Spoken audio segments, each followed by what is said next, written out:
Bonjour les amis. La gamme de moteurs est assez simple. Ceux qui ont besoin de quelque chose de plus simple peuvent choisir en toute sécurité entre des moteurs à essence d'une cylindrée de 1,4 litres, 85 chevaux, et 1,6 litres, 105 chevaux. Les deux moteurs sont assez fiables. Parmi les motorisations diesel, le 1.6 TDI, 75 chevaux, 90 chevaux et 105 chevaux, apparu dans la gamme en mars 2010, ne devrait pas vous décevoir.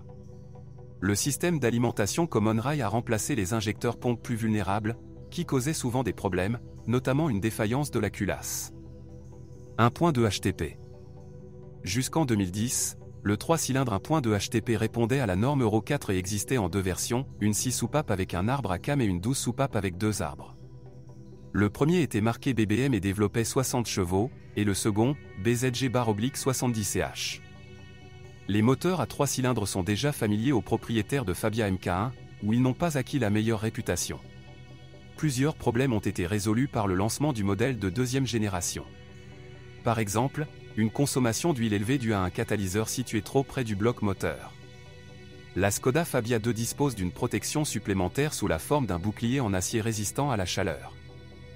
Un autre problème concerne le système de recirculation des gaz d'échappement EGR. Il s'est bouché, provoquant l'allumage du témoin de dysfonctionnement du moteur, une baisse des performances et une augmentation de la consommation de carburant. Le coupable était l'unité de commande du moteur Siemens Simo 3. La Skoda Fabia de deuxième génération utilise un système Simo 9.1 plus avancé et la maladie ne se produit plus. La seule chose que nous ne pouvions pas gérer était la perte de compression dans l'un des cylindres. Ceci est le résultat de petites particules du noyau de catalyseur détruit pénétrant dans les cylindres au moment de la fermeture rapide du papillon des gaz, ce qui provoque un changement brusque de pression. Le pot catalytique se désintègre à cause d'une essence de mauvaise qualité. La sueur endommage les guides de soupape, les segments de piston et parfois les cylindres. En conséquence, la consommation d'huile augmente. Le problème concerne principalement les versions 1.2 à 6 soupapes. Un fonctionnement régulier à des régimes élevés, supérieurs à 3500 TR/minute, entraîne une surchauffe de l'huile et, par conséquent, un blocage des poussoirs hydrauliques des soupapes. En conséquence, les sièges de soupape brûlent et la compression chute. Ce problème est encore plus fréquent avec le 1.2 HTP BBM à 6 soupapes dans les voitures qui circulent fréquemment sur les autoroutes. Avec l'avènement de la norme Euro 5 en 2010, des moteurs 1.2 HTP considérablement améliorés sont apparus sous le capot. Toutes les versions du nouveau moteur ont reçu un système de distribution de gaz d'acte et 12 soupapes. La puissance est restée la même, 60 et 70 CH. Le moteur le plus faible était désigné CGPB et le plus puissant, CGPA. Par rapport à l'ancien 1,2 litres, le logiciel de contrôle moteur a changé, ainsi que le mécanisme à manivelle, qui est devenu plus léger. Un problème courant avec les 3 cylindres 1.2 est la chaîne de distribution. Il s'étend relativement rapidement. Certains ont été obligés de le mettre à jour après 100 000 km, tandis que d'autres ont parcouru plus de 200 000 km en usine. La réglementation prévoit le remplacement de la chaîne lorsque le kilométrage atteint 150 000 km. Étirer la chaîne peut la faire sauter. Au mieux, il y aura des interruptions du fonctionnement du moteur et, au pire, des réparations coûteuses seront nécessaires.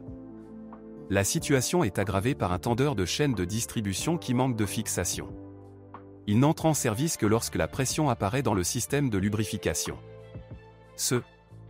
Dans les premières secondes qui suivent le démarrage, la tension de la chaîne est insuffisante. Par conséquent, après avoir coupé le moteur, vous ne pouvez pas laisser la voiture à grande vitesse. Il n'est pas recommandé de démarrer le moteur à partir d'un poussoir. De plus, la vieille huile augmente le temps de fonctionnement du tendeur. Une bonne alternative à un moteur essence 3 cylindres serait un 4 cylindres de 1,4 litres. Il a quitté la gamme de moteurs pendant une courte période, de 2010 à 2011. Le 1.4 a un bloc et une culasse en aluminium à 16 soupapes. Le mécanisme de distribution de gaz est entraîné par deux courroies de distribution, la longue relie le vilebrequin et l'arbre à cam, et la courte relie les arbres à cam. La version Euro 4 a été désignée BXW et la version Euro 5 a été désignée CGGB. Les deux variantes de moteur sont excellentes. Le moteur est silencieux et répond énergiquement à l'accélérateur. Certes, le moteur n'a pas assez de puissance à bas régime. La situation est partiellement corrigée par la transmission manuelle 0.2T. Le 1.6 BTS à 16 soupapes est resté en production jusqu'en 2010. Il est basé sur le 1.6 FSI, utilisé dans la Golf MK5 et la Skoda Octavia 2. La version Fabia, grâce à l'injection de carburant distribué, a une culasse différente et des pistons avec une forme de fond différente. L'entraînement de l'arbre à cam reste un entraînement par chaîne. Si vous changez l'huile à temps, il n'y aura aucun problème avec l'entraînement par chaîne de distribution. En 2010, le BTS a été remplacé par une unité à l'indice CFNA. Il est ensuite allé à Volkswagen Polo Sedan et Skoda Rapid. Ses inconvénients sont le cognement du piston et la fissuration du collecteur d'échappement. Les deux versions du moteur sont fiables. Ils étaient les seuls combinés avec une automatique japonaise ES 1.096 à 6 vitesses. Depuis mars 2010, un 1.2 TSI turbo compressé est utilisé. Il possède un bloc en aluminium, un arbre à cam et 8 soupapes. Version plus faible 86 CH était étiqueté CBZA, et le plus puissant mesurait 105 CH CBZB. En plus d'une transmission manuelle, le moteur turbo pourrait être associé à une transmission automatisée à double embrayage DSG-DQ 2 cents à 7 rapports. C'est un moteur vraiment puissant, mais malheureusement il a souvent déçu à cause de problèmes avec la chaîne de distribution et son tendeur. Un symptôme caractéristique est le bruit après le démarrage d'un moteur froid. Depuis juin 2011, le système de distribution a été modifié. Les changements ont affecté la chaîne, tant les pignons que les guides avec tendeur. Au départ, le remplacement du pignon de distribution inférieur était un gros problème.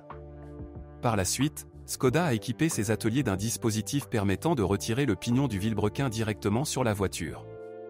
Malheureusement, comme il s'est avéré plus tard, même les chaînes modifiées s'étirent. Un autre problème du 1.2 TSI est lié au turbocompresseur. Skoda a changé de fournisseur à 2 reprises. Le défaut était lié au moteur pas à pas de la vanne de régulation, Wastegat. Il souffrait d'une forte fièvre et commençait à vivre sa vie. Heureusement, le moteur pas à pas peut être commandé séparément. Skoda a essayé de réparer la panne à l'aide d'un logiciel et d'un substrat de 2 mm. Les améliorations ont entraîné une légère diminution des performances. Il convient de mentionner les cas de dilution de l'huile avec de l'essence et de remplacement ultérieur de la pompe d'injection de carburant. Le plus abordable parmi les unités diesel est le 3 cylindres 1.4 TDI avec injecteur pompe. Fabia s'est appuyé sur la version BMN d'une puissance de 69 CH et BNV avec une puissance de 80 CH. Le BNV, plus puissant, a été associé à une boîte manuelle 0,2R fiable à 5 vitesses, conçue pour transmettre un couple jusqu'à 250 Nm. Le BMN le plus faible était équipé d'une transmission manuelle 0,2T. Il existait une autre version, un BMS d'une capacité de 80 CH. Elle a utilisé des bougies de préchauffage en céramique et un filtre à particules. Il est préférable d'éviter cette version, car les moteurs dotés de la technologie d'injection pompe-injecteur ont des problèmes de régénération du filtre à particules. L'entraînement de distribution est de type combiné, une courroie crantée et une chaîne reliant les arbres d'équilibrage. La ceinture est renouvelée tous les 60 000 km. Il est recommandé de changer la chaîne après 200 000 km. La modification Skoda avec un 1.9 TDI PD est très dynamique. Le turbo diesel offre 105 CH. Les moteurs portant le code BSW ne disposent pas de filtre à particules, contrairement au BLS. Le problème concernait les moteurs diesel 1.4 et 1.9 TDI. Au fil du temps, un espace est apparu au niveau des sites d'atterrissage des injecteurs et du carburant est entré dans la culasse, ce qui a dilué l'huile et accéléré l'usure des éléments mobiles. Le 1.6 diesel avec système d'injection Common Rail est silencieux et doux. Jusqu'en 2011, elle souffrait de fuite d'huile au niveau des couvercles de soupape. Le couvercle et le joint ont été remplacés. Le moteur est fiable, mais nécessite un ravitaillement en carburant de haute qualité. Sinon, des problèmes surviendront au niveau des injecteurs, les injecteurs froids sont bruyants. Parfois, des dysfonctionnements se produisent au niveau de la vanne du système d'échappement. Ils peuvent être causés par une électronique de commande de vanne défectueuse en raison d'un mécanisme dit à cliquet bloqué. Après 150 000 km, la pompe du système de refroidissement peut fuir, il est donc préférable de la changer en même temps que la courroie de distribution. Toutes les boîtes de vitesse démontrent une bonne endurance. Les fuites de liquide de transmission à travers les joints d'étanchéité de l'arbre de transmission ne sont détectées que périodiquement. Un embrayage de transmission manuelle parcourt généralement entre 150 et 200 000 km. L'embrayage de la boîte de vitesse robotisée DSG7 durera la même durée. La machine, à condition que l'huile soit régulièrement mise à jour, durera au moins 300 000 km sans réparation. L'essieu arrière a hérité de la poutre élastique de la première Fabia.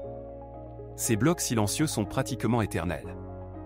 L'essieu avant a des jambes de force MC Ferson modifiées. Initialement, les leviers avant reprenaient le design du modèle de première génération. Sa particularité est le support arrière du levier. Il s'agissait d'un bloc silencieux dans un boîtier en aluminium monté sur un faux châssis. Le doigt de levier a été inséré dans ce support. Le bloc silencieux arrière a été changé ainsi que le support, et le bloc silencieux avant a été changé avec le levier. La rotule peut être remplacée séparément, elle est fixée avec 3 vis. Depuis mars 2008, la suspension avant commence à ressembler à celle utilisée dans la Skoda Octavia. Les deux blocs silencieux font déjà partie du levier et peuvent être remplacés séparément. La durée de vie a environ triplé. Les roulements de roues avant et arrière jusqu'à 150 000 km attirent rarement l'attention. Étant donné que la Skoda Fabia est principalement utilisée dans la circulation urbaine avec des arrêts fréquents, les disques et plaquettes de frein s'usent relativement rapidement. Heureusement, les remplacer ne coûtera pas cher. De nombreux propriétaires notent que le système ABS s'active assez tôt, ce qui entraîne parfois, dans des situations critiques, un manque de distance de freinage et une collision avec un obstacle.